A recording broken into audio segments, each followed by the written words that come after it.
It is December month on planet Earth.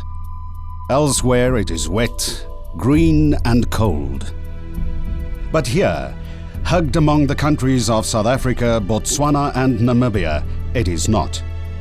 This area, called the Kgalagadi Transfrontier Park, is now a dry and hot landscape. It is the end of the dry season. No rains fell for almost 8 months, and the midday temperatures already average around 40 degrees Celsius. Scorching, with the ground temperature reaching 70 degrees Celsius due to the heat pressing in from the northwest. This forgotten world holds one of the few untouched biodiversities left on our planet. A place where only those antelope that have evolved to survive in these conditions are left roaming for the odd surviving blade of grass or leaf.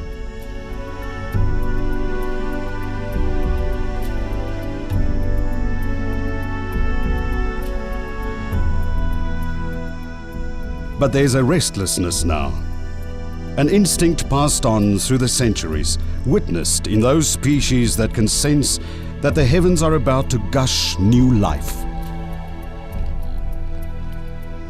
But those who survive these conditions will ensure the toughening of genes for generations to come. It is a semi-desert area where during the wet periods of the distant past, the rainwater cut broad flat floors meters below the level of the plains and formed the Auob and Nossob riverbeds.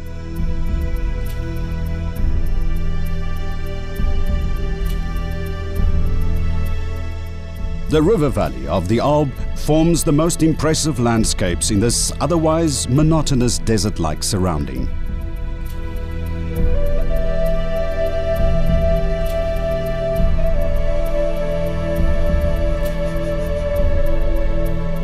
The survival mechanisms of each species are fascinating. Nowhere else in the desert this can be observed better than from the single road running along the Auob riverbed. Joe Lateghan is a South African with a deep passion for this area. With his camera, he patrols this unique desert-like wonder. For 30 days I travelled down the Auob riverbed in my vehicle and filmed the plants and animals' responses to this transitional season at the end of the dry and the beginning of the rainy season. I always filmed from within my vehicle, in general public roads, without any special permit, and never interfered with nature. This is what I call the world's wildest river.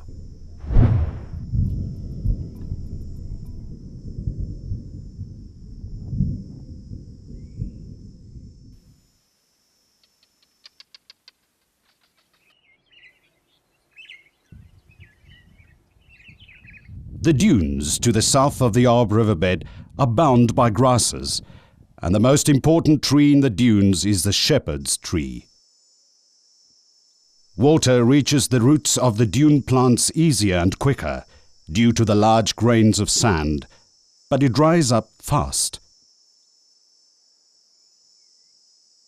Only the few drops of rain is enough for a wide variety of plants and animals to respond immediately with life and reproduction. The Steenbok, the most widespread of all Kalahari antelopes, is one of the few animal species that don't particularly move into the riverbeds. They have a very selective diet of highly nutritious plants. After the first raindrops, succulent mushrooms spring up, and the Steenbok instinctively finds them. But it is along the riverbed where the Camelthorn trees host the center of the energy cycle.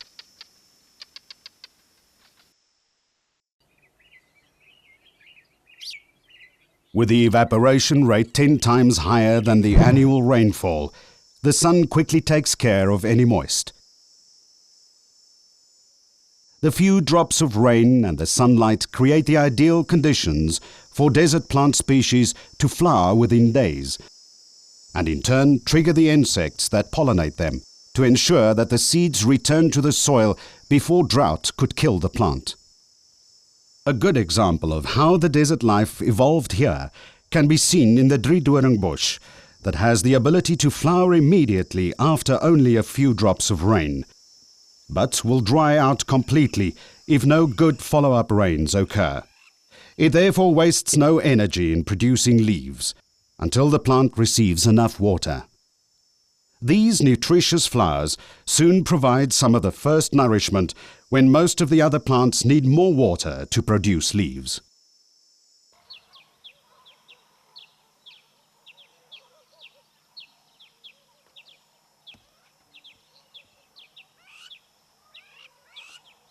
Softening the aesthetics of the desert, they also provide ample food for most of the birds, insects and reptiles, such as lizards and agamas.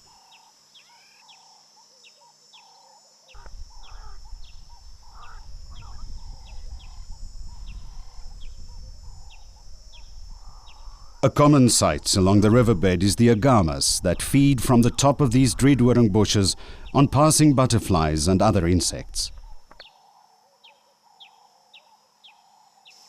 The animals start moving into the riverbeds immediately, knowing that the more fertile soil will ensure the first and most nutritious mineral-rich plants. The Springbuck moves first, and then the wildebeest, and then the Gemsbok. The 200 kilograms wildebeest is the most water-dependent of all the antelope and grazers. In severe drought situations, when the overgrowth in the riverbed dries out, they have to retreat to the dunes, where there are more grass and little to no water.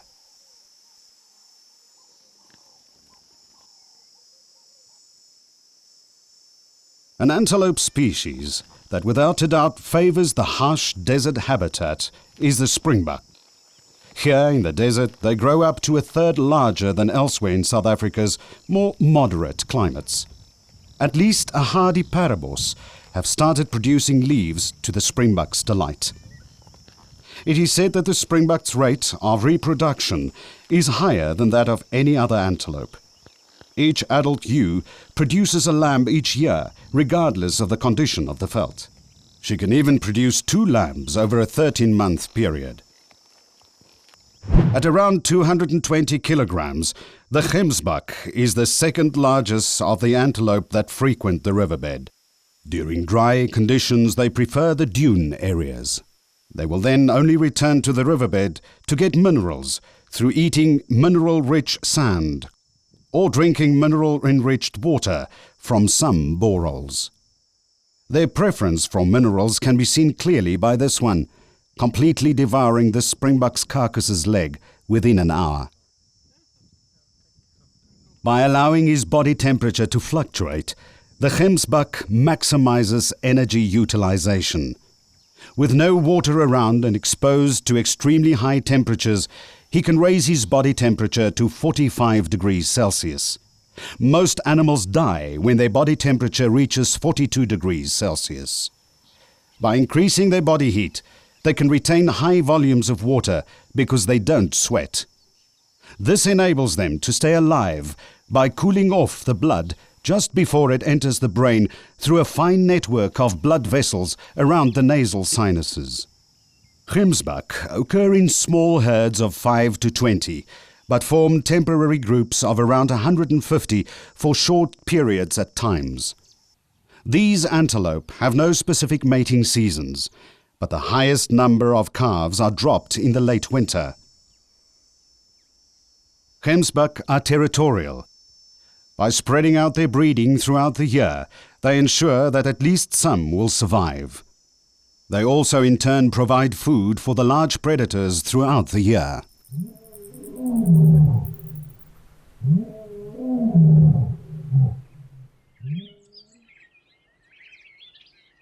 When the antelope start moving into the riverbeds, the predators await their arrival in anticipation.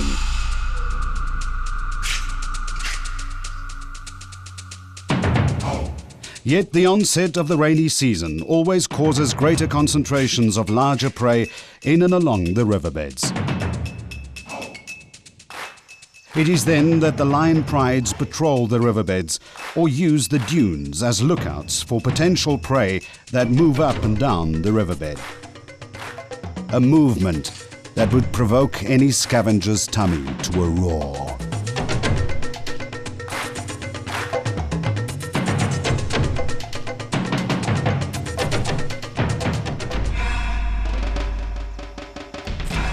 Unfortunately, by now, most of the weaker animals are starting to give in to the long, dry, warm months. And the leopard-faced and white-backed vultures don't even have to take to the air to spot the dead. Especially the eland by now were dying in their hundreds, despite the good conditions of the Springbuck and Gemsbok. It is said that when the field mice and rats make their appearance by the hundreds, the migratory game will start their search for new green pastures. At around 120 grams, the whistling rat is the fourth largest rodent in the Kalahari. It feeds on grass seeds and shoots, and small shrubs, especially the Driedoring it lives under. The Cape cobra is the largest, most conspicuous and poisonous snake in the riverbeds, and makes full use of the vast rodent population. Mole snakes and a variety of sand snakes make up the rest of the snake population in and around the riverbed. The Leopard Tortoise is one of the only two species found in the Kalahari and are mostly seen during the rainy season, now becoming critical.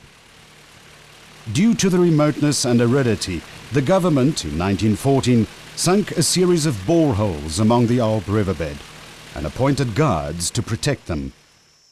Although animals are adapted to life without surface water in the Kalahari, they have become used to an easier life with constant water pools at boreholes. This is one of the two major factors that ensures more active wildlife in and around the riverbeds of the Auob and Nossob. As the center of attraction, these waterholes are used with extreme caution by those not at the top of the food chain. Therefore, the nervous display by this jackal.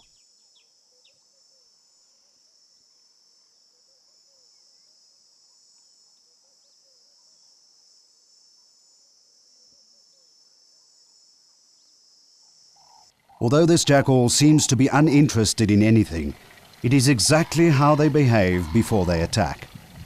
They very effectively hunt these pigeons and other birds at these waterholes. They themselves need to keep an eye on mega predators that take preference at waterholes in the Kalahari.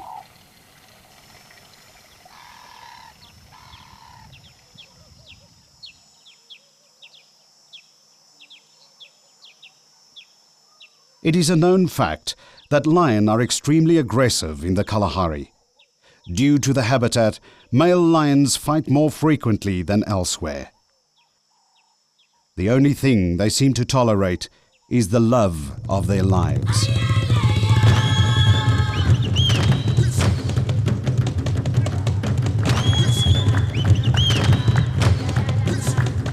It is now mating season, and these two should produce cubs soon. They have just devoured a Bluewildebeest over 2 days.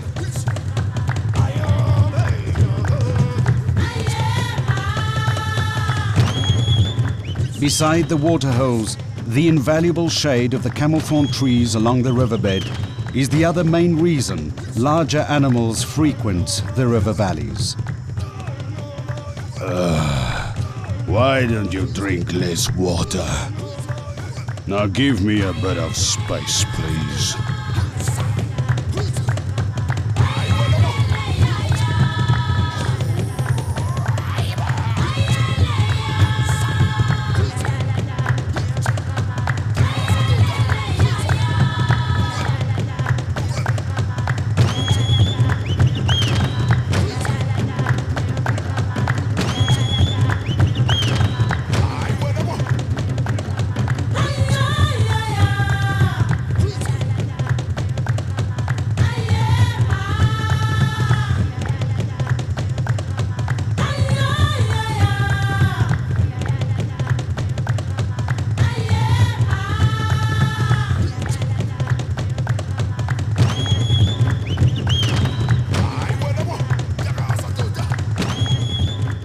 Plant species in the Kalahari are established vertically rather than horizontally due to their specialized root systems.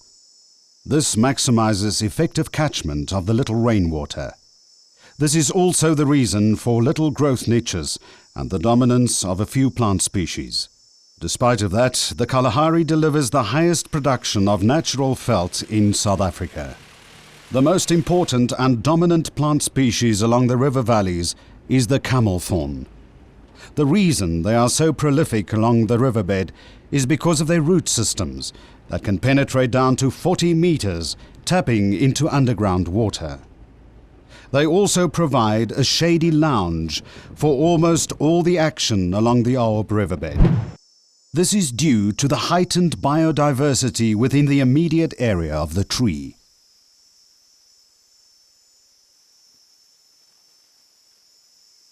From a distance, the simple landscape seems lifeless to the untrained eye. But on closer scrutiny, the camelthorns form the center of all habitat along the river valleys. Insects that make use of the large surface as hiding places and eat the pods attract the reptiles and a large variety of true desert birds like the crimson-breasted shrike and the bee-eater.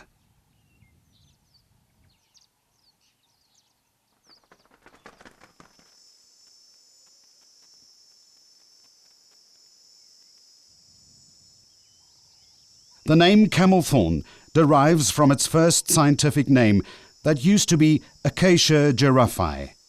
Directly translated, a giraffe is called a camel horse in a local language, and therefore the association with a giraffe or camel.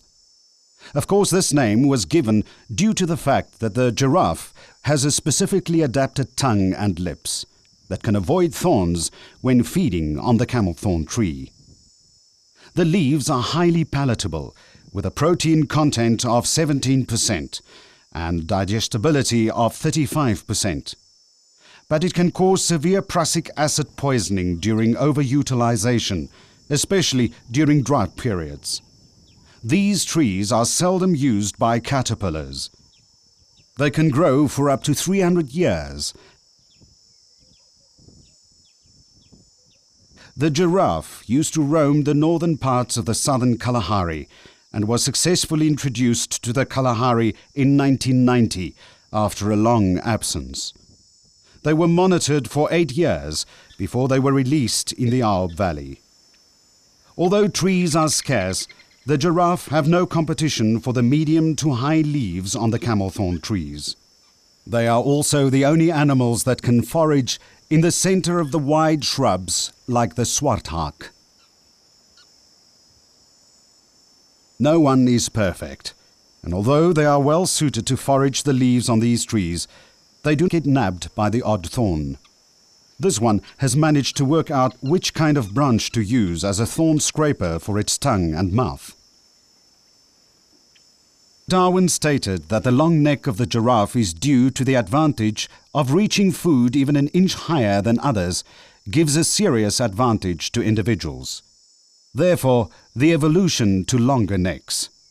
Latest theories by scientists are that those with longer necks have greater impact when fighting for females.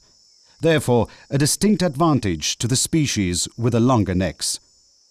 The 5-meter-long giraffe has a 2-meter-long neck and a head that weighs 30 kilograms. They are, however, dependent on the man-made water holes along the riverbed. This 5-meter, 15-year-old camelthorn tree can produce around 50 kilograms of pods per season. The seeds in the pods contain a staggering 33% protein. A 10-meter high tree can produce half a ton of pods every year.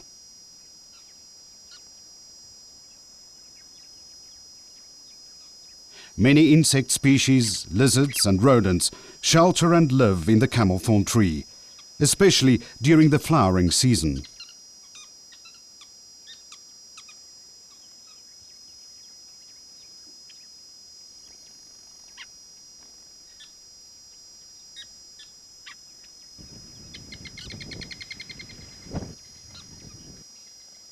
One of the loyal associations with the camelthorn is the white-browed sparrow weaver. The first rains also stimulate nest building on the southwestern side of larger camelthorns. These birds would also abandon nest building if no follow-up rains occur.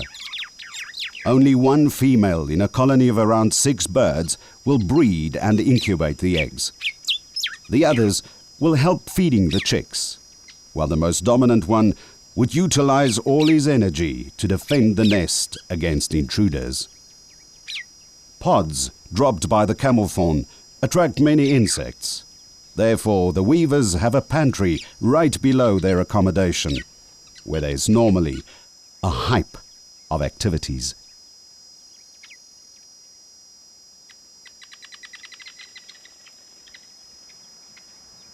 With most of the birds and tree rats nesting in the camelthorn, and all the rodents and lizards that keep themselves busy in the tree, the predators find it a very easy habitat to hunt in, as the table is set permanently. This large camelthorn was the focal point of this Cape Cobra's daily hunting routine. On more than one occasion, he sailed from quite a distance past other trees to get to this specific one. It was inhabited by a variety of birds, lizards and tree rats. The temperature was 41 degrees in the shade, and it seemed that the cobra couldn't distinguish between the heat reflection off the tree and that of the gecko. The cobra seemed quite a lousy hunter.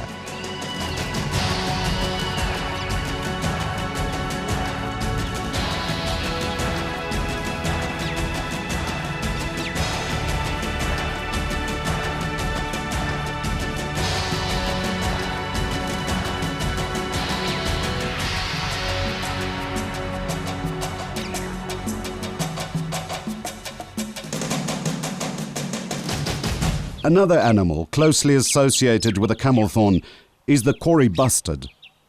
As the largest flying bird in the world, it favours the glue of the camelthorn and is called a chompo in a local language. Chom means glue and po, peacock.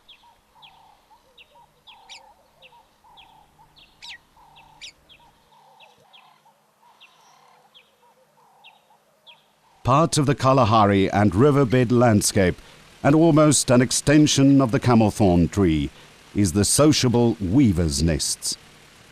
These nests make up colonies of up to 300 birds and are just as secure as the strength of the branch upon which it was built. The ever-increasing weight, together with strong winds, ultimately causes it to come down. Cape cobras are successful raiders of these nests. Yet a good understanding exists between the sociable weaver and the Pygmy Falcon.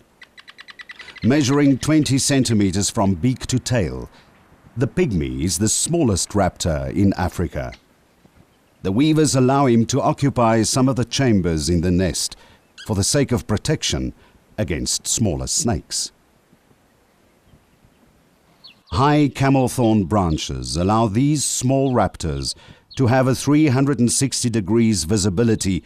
The red-necked falcon, Lanner Falcon, and the Chanting Goshawk can be seen almost daily along the riverbed. The red-necked falcon is less common and best spotted at first light and at sunset.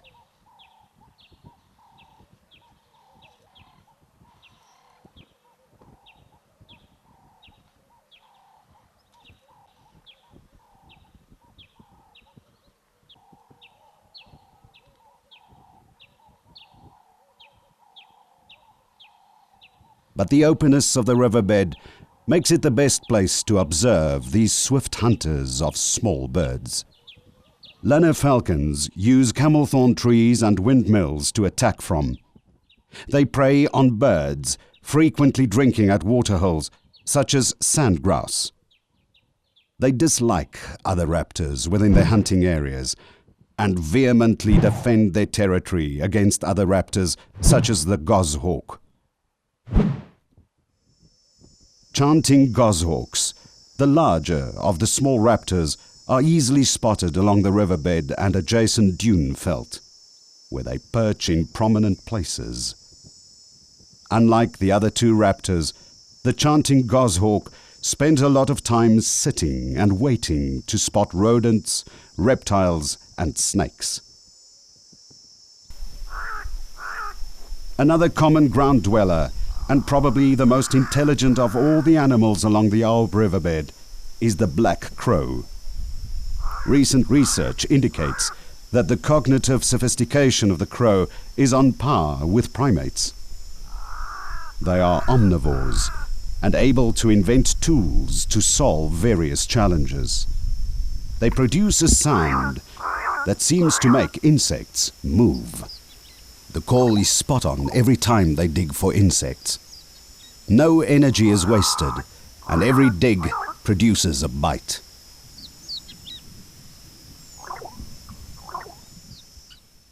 The plovers and the well-camouflaged Dikkop are other ground dwellers. With its excellent night sight, the Dikkop breeds right in the open and defends its nests and chicks possessively, as well as the plover.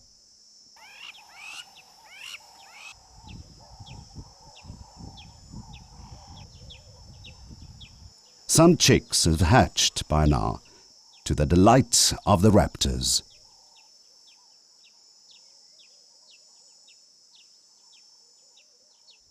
Without the black korhaan, the Kalahari would not be the same. They are, without a doubt, the most conspicuous birds in the dunes. Resembling a dwarfed ostrich, they feed on insects, seeds, plant material, and here on the flowers of the Driedoring shrub.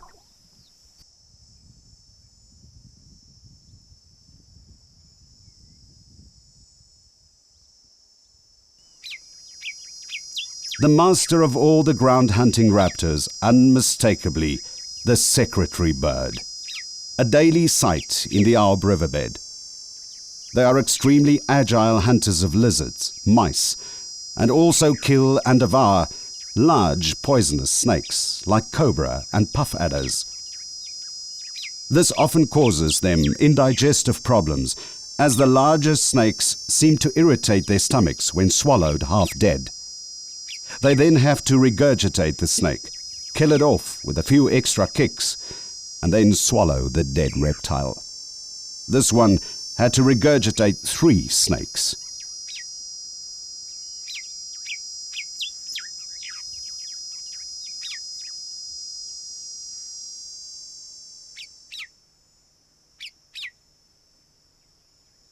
The third largest rodent living along the riverbed is the 600 grams ground squirrel. This snappy neighbor can forage seeds and grass stems in direct midday sun by using its tail as an umbrella. Besides this attribute, they don't have to drink any water. They have the most water-absorbent kidneys of any studied mammal. Another feature the ground squirrel has is to regulate its body temperature, referred to as hearth rugging, where they lay flat on their bellies, legs spread out, and bringing their lower bodies in contact with the ground to either cool down or warm up. When extremely hot, they spend some time in their burrows during the midday heat. They are social animals and live in a group of 6 to 12.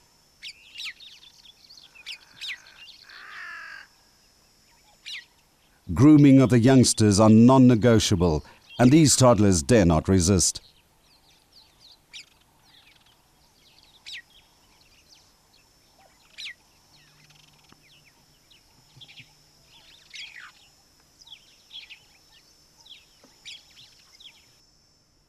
They wind down at the end of the day, when they start gathering at their burrows to struggle to keep their eyes open.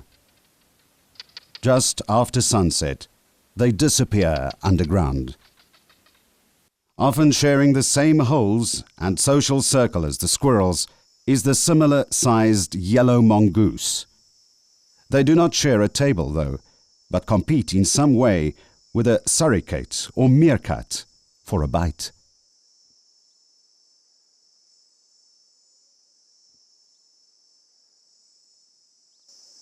At 150 kilograms, the ostrich is the largest bird in the world. It has unique adaptations to live in the desert. They hardly ever need to go into the shade and rarely have to drink water. When conditions are extremely dry, like now, they have to obtain their moisture in the vegetation and through fruits and berries. They breed mostly just before the rainy season, and each female lays around 13 eggs in a collective nest. With such great eyesight and a top speed of around 65 kilometers an hour, not many predators can catch an ostrich. But in the flight for life, the ostrich possesses a full-speed sidestep to further reduce the risk of being caught. They can lose a remarkable 25% of their body weight when dehydrated without suffering any ill effects. To add to that, they can sustain their normal body temperature for as long as 7.5 hours, even when the outside is a boiling 51 degrees Celsius.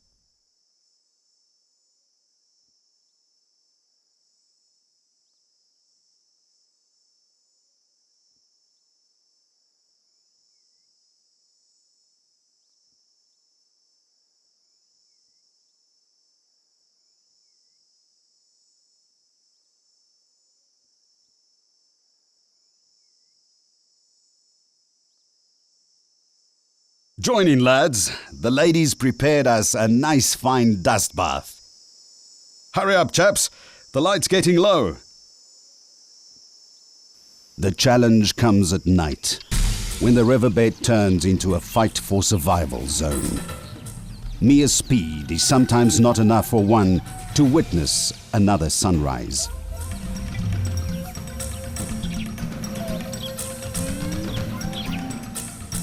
This ostrich injured its leg and was quickly hunted down by a group of jackal. They either feed alone or in larger groups. These jackals were called together to form a large enough pack to pull down the ostrich. They are scavengers that are never far away from the large predators, using the big ones as a gateway to food. Jackal are the ultimate opportunists and feed on anything, including fruit.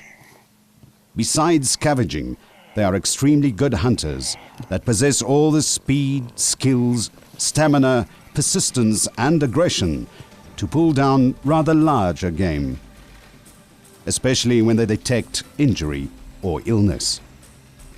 They also deposit their surplus food underground, especially when the carcass is too large to devour. In this way, they prevent other scavengers from finding it.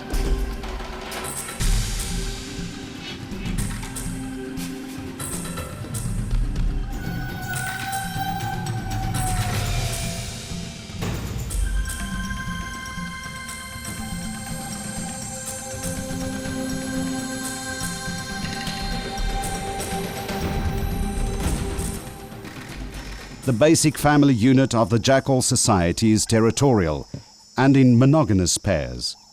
Males weigh around 7.5 kilos and females just below 7. It is difficult to determine their gender, except when urinating. The parenting of the newly born pups are often assisted by older brothers and sisters. It is then that the packing order is enforced rigidly. Without a doubt, the Auob Riverbed is the most exciting location for the general public to observe the behavior of these absolute survivors.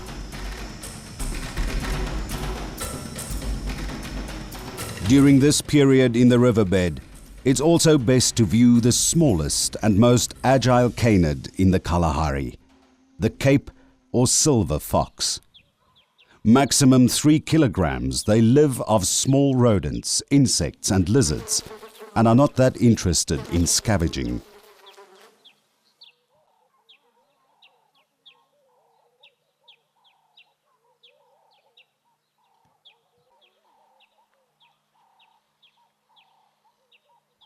driving along the riverbed is also the best way to observe resident raptors. Basically, no other tree besides the Camelthorn is large enough to allow large vultures and eagles to use as lookout points, resting places, or to build their heavy nests in. Like the striking acrobat of the air, the battler and the Tawny Eagle, the most daring of all raptors. With no hesitation, they will fly right into a pride of feeding lions or hyenas to grab a piece of the carcass. Their colors vary from light cream to dark brown.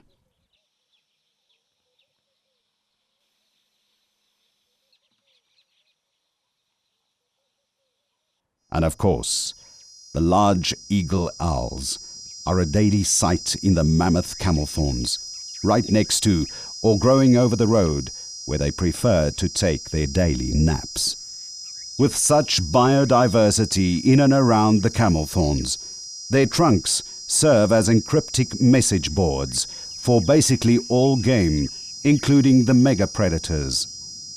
These camelthorns could cause great confusion.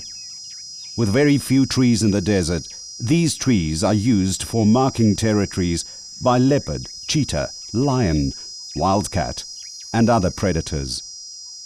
Decrypting these markings could therefore be a confusing and time-consuming affair by these various species. The Camelthorn is also his signpost, where he marks his territory right below the caves on the southern bank of the riverbed, his home for years. Camelthorn trees are also the only trees leopard can use to store larger prey in.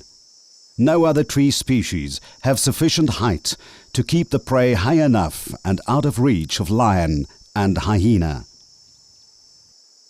Besides the hyena, the leopard preys on the widest range of animals, from mice to hartebeest. They are extremely solitary, and their territories overlap those of several females. From the vantage point of the caves, he has a clear sight for kilometers up and down the riverbed for approaching prey from where it can be ambushed at very short distances from the shepherd's tree in front of the cave. A tree that is used for up to 70% of the time by lion and leopard for shading.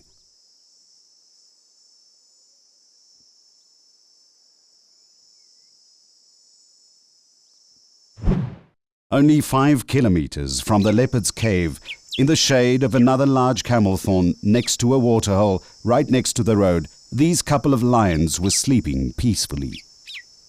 Most of their days are spent underneath these trees, but in the late afternoon, around 5 o'clock, they start moving to prepare for an action-filled nightlife. But for the Kalahari lion, trouble is always around the corner. The body language of this male lion signals one thing only: trouble. The female lion started walking across the river to the opposite side bank, while the male seemed to be more reluctant in keeping her close to his protection circle. But she could take the risk. Her alpha male is within her territory. The male, sensing that another male was encroaching, started a vocal display that would normally scare off any sensible suitors. But in this case, the intruder is the brother of the leader. He's challenging his brother's territorial dominance over the females. Trouble! Scarface, an absolute ladies' man, has challenged many males before, but never his own brother. He's willing to take the chance, especially now that he can see that the female is not as attached to the leader as one would imagine.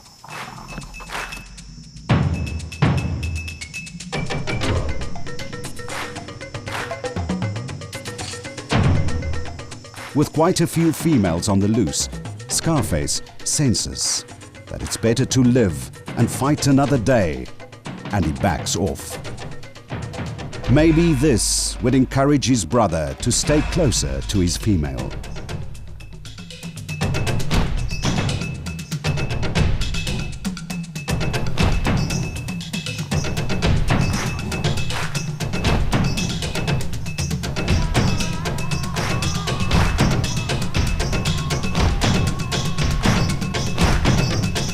with his pride hurt ever so slightly and a few scratches on his face and legs, Scarface heads off to the waterhole before sunset. He will recover within a few days and then move off to a neighboring territory to try his luck with someone else's wife. Maybe find some stray singles.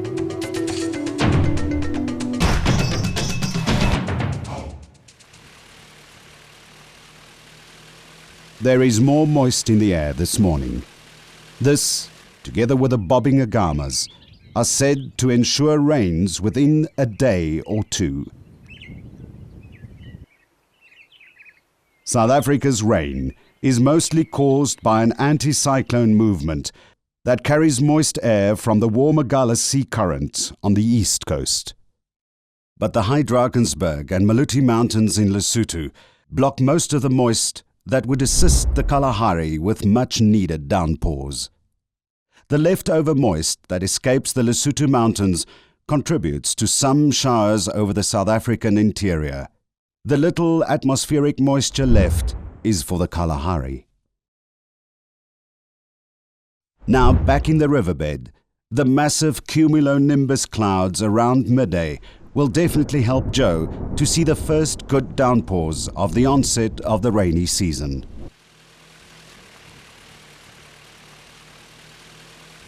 He has to race to get to the actual spot. So do the migratory species. They are all well aware that here in the desert, the range of the rainfall could be very wide.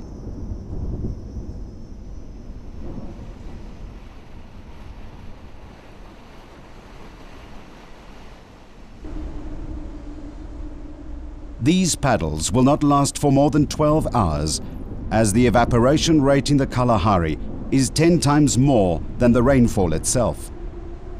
Thunderstorms or rains in the Kalahari also do not last long. As this one rumbles into a distance, it leaves behind the fresh smell of wet sand and cool, crisp air. A rain shower normally starts with light winds in the morning, huge cumulonimbus working in the midday, whereafter gushing winds that could blow for a day or a couple of days torture all.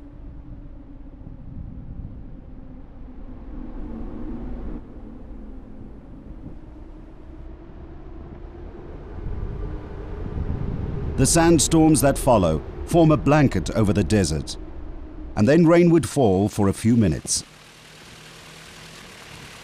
Due to the flat landscape, hail is normally a rare sight.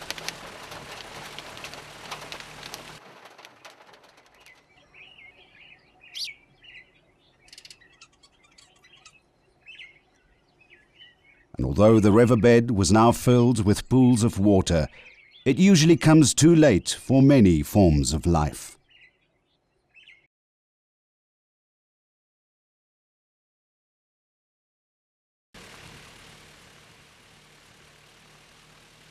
The strong winds normally rip off the heavier branches from the camelthorns, especially where tree rats nested. Their acidic secretions and the accumulating rainwater weaken the bonding at the fork where they nest. Almost immediately, a new excitement can be detected along the riverbed. For now at least, certain areas along the riverbed and in the dunes received enough water that will sustain life for another few weeks if need be. Flowers, new leaves, insects, reptiles and rodents put the environment into top gear. Birds can now start building nests.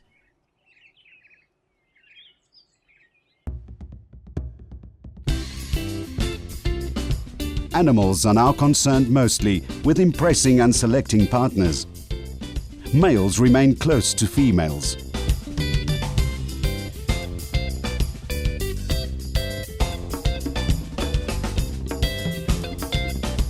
Young males get involved in play fighting and showing off games.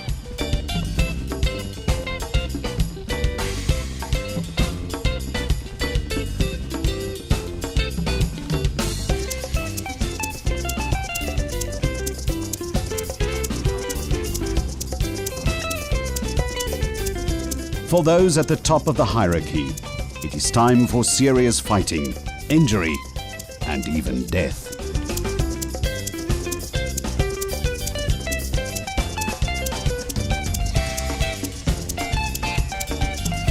Springbuck now take up most of the space along the riverbed.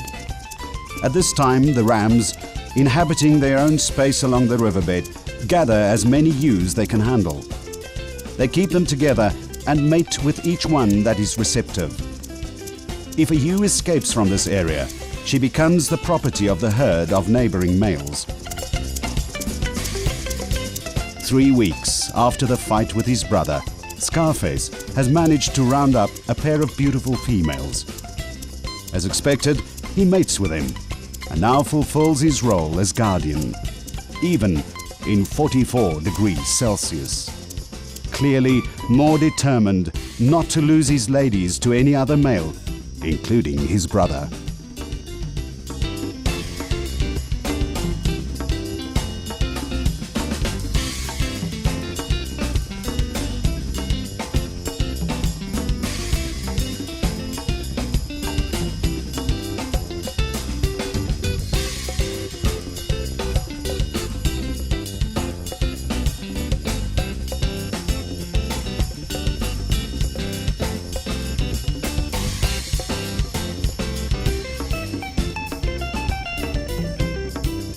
Some animals, like these jackals, find it surprising to have more water than that was needed after the rains.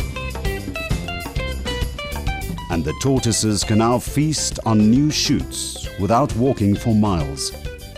These shoots are drawn by the sun like magnets. The risk for survival is now spread. There are pools everywhere for animals to drink. In the places where the good rains fell, young, nutritious grass blades shoot up within 3 days, and the springbuck can gain 1/3 of its body weight immediately. The Driedoring shrub can now rest for a while. The scorpions now have enough to eat, and the millipedes come out from underground burrows after the rains. They feed on dead plant material, including this fresh dung. They also prefer the cool evening temperatures for most of their activities. So do the other insects, like this Auob River that squirts poison into one's eyes when disturbed. The male inserts his sperm, obtained by his legs, called gonopods, from the genital opening on the 7th segment of his body.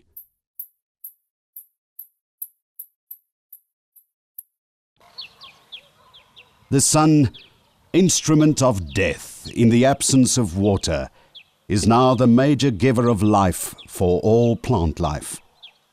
They eagerly soak up the sunlight to reproduce by pushing out flowers and fruits that sustain the rest of the life cycle.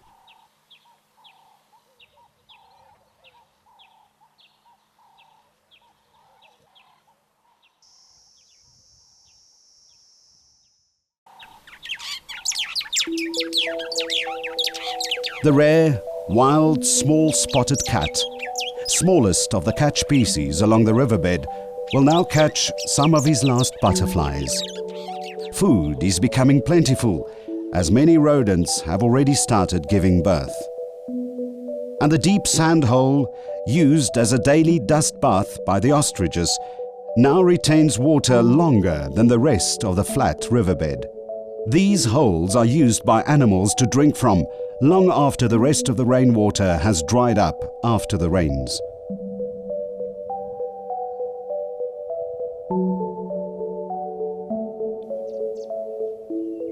There is now enough energy to waste on pronking, protecting the young, and producing milk.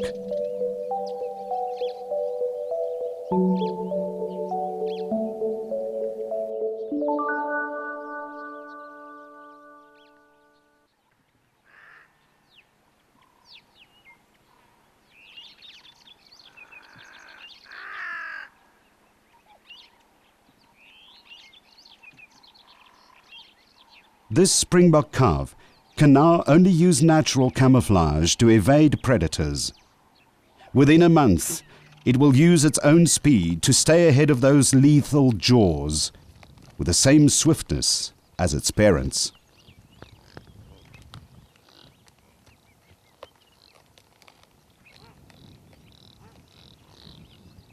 Springbuck and Gemsbok will now move between those areas that received good rains.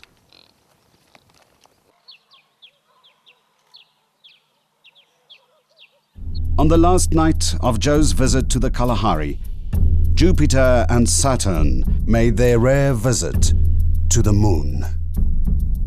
And the next morning, it was scooping up fresh hope for more rains. By midday, the cumulonimbus clouds were working hard to produce that promise. But it all fell in the far-off distance.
The isolated thunderstorms throughout February and the good rains, now at the end of March, transformed the riverbed into a lush green garden. And those that now visit the Kalahari for the first time will not believe that it could turn into a dry desert landscape towards late summer. Most animals are in peak condition, and the long grass assists smaller animals in hiding away from predators. And the road, now even more so than in the other seasons, is preferred by the lion prides in the early morning, as they don't like to get wet walking in the long grass. And of course, the photographers do not complain about that.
Springbuck cannot get any fatter and are at their heaviest.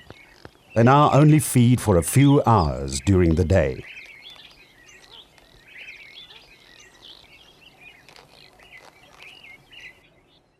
Water pools are everywhere, and suddenly the artificial water holes are used for their mineral content only. The tons of seeds provide ample food for seed-eating birds and small mammals, and the insects that are invited by the flowers and grasses further ensure that the energy cycle is completed rapidly. It is a time of plenty, and those few species of animals that have not produced young ones will now finally do so.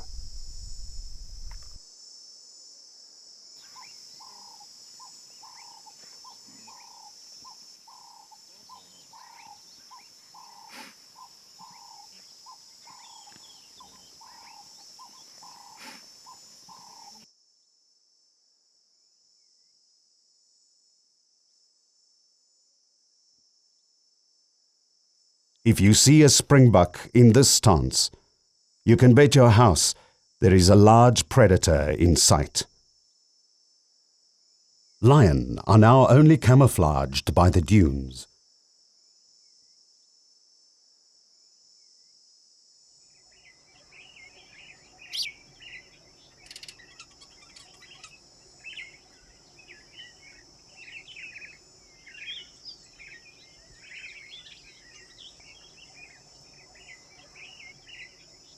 If the Gemsbok get any fatter, they will explode. They supplement their diets with minerals from the soil. In extremely lush periods like this, veld conditions must sustain life throughout the difficult season from August-September to the next rains in February-March of the following year. The riverbed now looks like a racehorse track, and the solitary springbuck rams lie and wait in their territory for the ewes, marching down the riverbed, hoping to gather a herd for the second time in the year.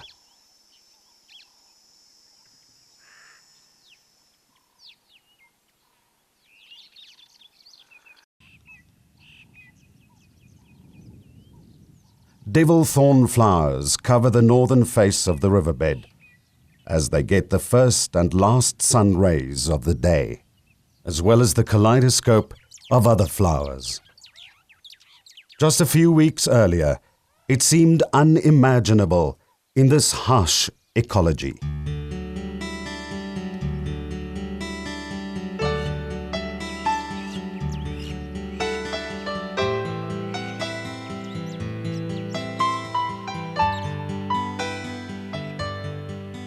Bristlegrass and wild pea prefer the cover of the Camelthorn trees.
Annual grasses are the lifeline in the Kalahari, but the perennials will thrive depending on the quality rainfall each season.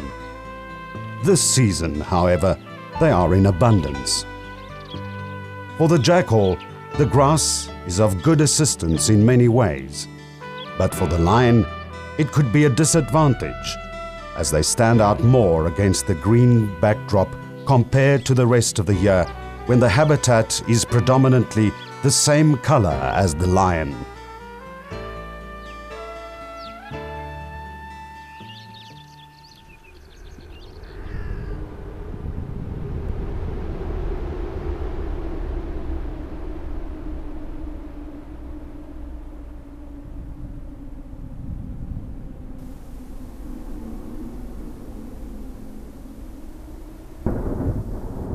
There are still good showers of rain falling, but it will come to an abrupt end within a matter of 2 to 3 weeks. And the majority of animals will marvel in the rare pools of rainwater that start drying up as soon as the rain showers end.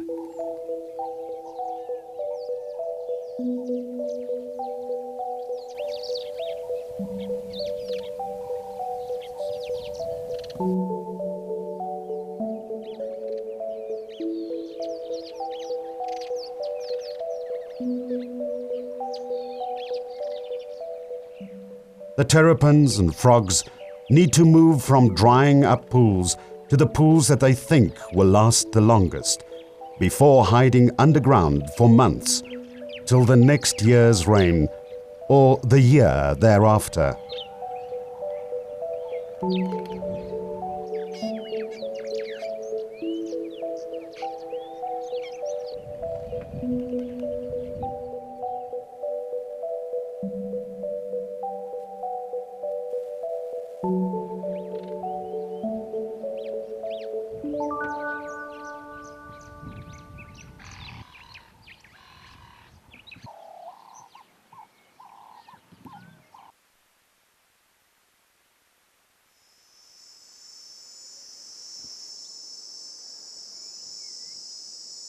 The Camelthorn and grey Camelthorn trees now have maximum loads of pods that will be the sustainers of life for many animal species during the dry months. And all bids well for the camel horse or giraffe, amongst others, in the dry months, if the underground water tables have been filled, like during this season along the Auob.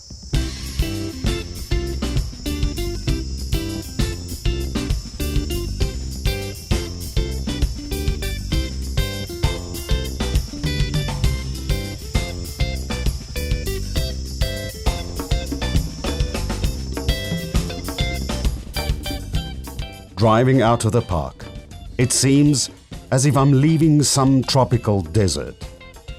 But I know, if I return in 4 weeks, it will all look different.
With the nights now notably longer than just a month ago, and the very last late drops of rain that fell during the night, temperatures plummeted to below freezing for the first time in 8 months, on Joe's first night back in the Kgalagadi.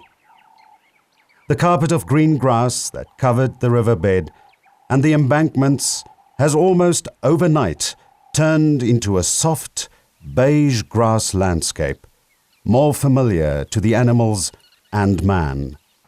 Bristlegrass that grew mostly in the shades of the Camelthorn trees, in the green dark patches, turned into a thick layer of compost below every tree.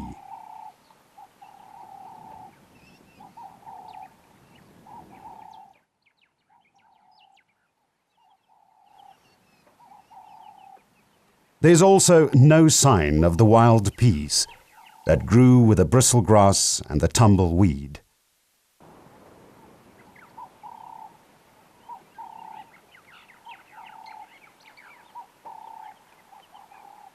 The Camelthorn trees, however, survive the cold and show no effects of drastic temperature drop, happy with all the underground water supply.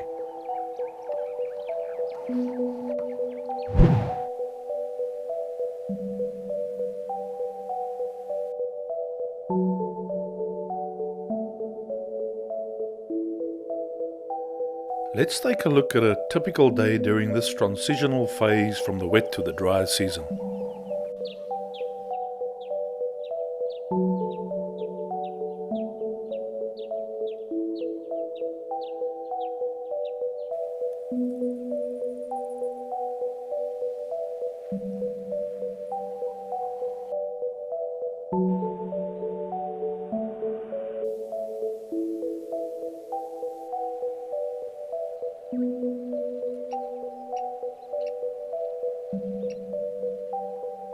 In the early mornings, animals try to get the first sun rays to warm up their bodies, and those that can get to the top of the trees can warm up before the smaller creatures on the ground.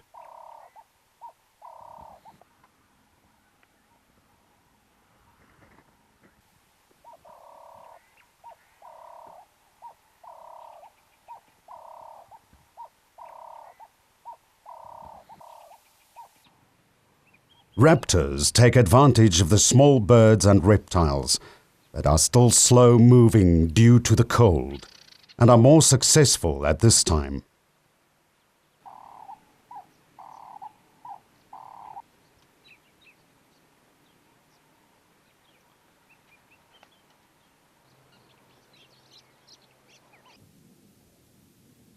Some raptors start using the warming air currents to search for prey.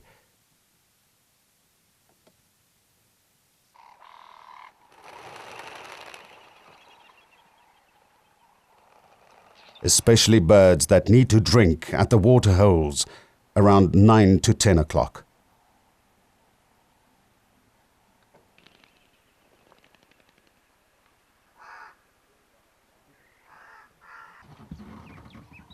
There is now an abundance of insects and rodents, and the whistling rats nervously start appearing from their holes and make up a large portion of the diet of many a raptor, predator, and reptile populations. The tons of seeds also produce the highest density of grass and insect-eating birds during this period, and the normally quiet background is now replaced by the constant chirping and singing of the hundreds of seed and insect-eating birds.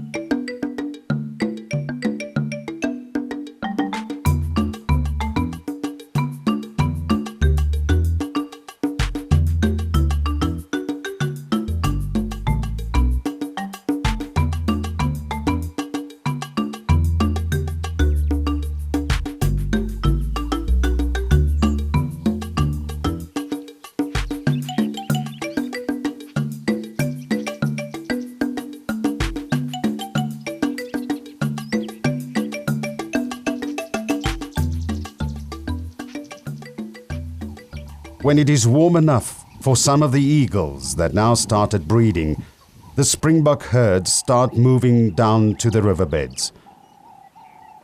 And almost every second day, a cheetah kill can be witnessed somewhere in the Auob Riverbed. They launch their attacks from behind the Camelthorn trees, in the center or in the side of the riverbed.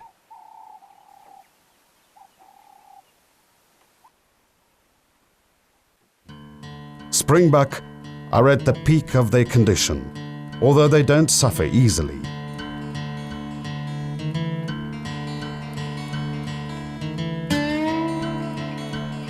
The rams gather as many ewes as they can that cross their territory, and then must ensure that they don't leave the herd, for then they become the property of a neighboring bachelor male who eagerly awaits the odd female escape.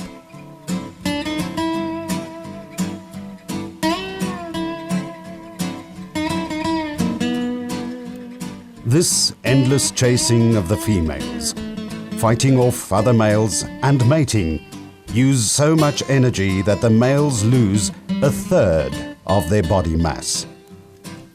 It is also a time where their awareness levels are at the lowest, due to the concentration on keeping the herd together and mating. After all, they're not that easy.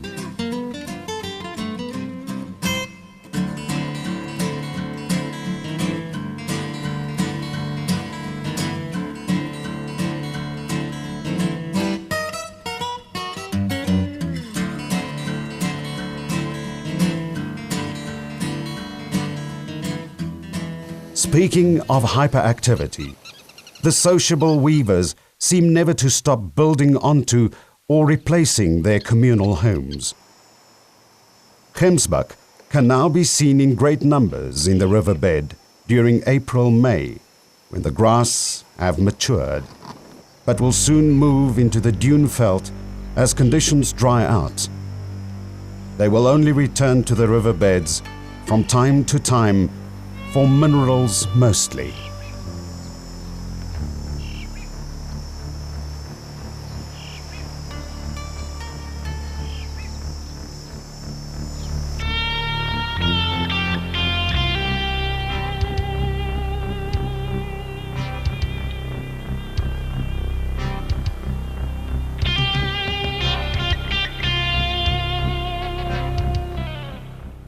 Although all forms of life along the Auob River are now at peak condition, they also know instinctively that the sudden cold indicates the start of the arid phase, this season that separates the weak from the strong.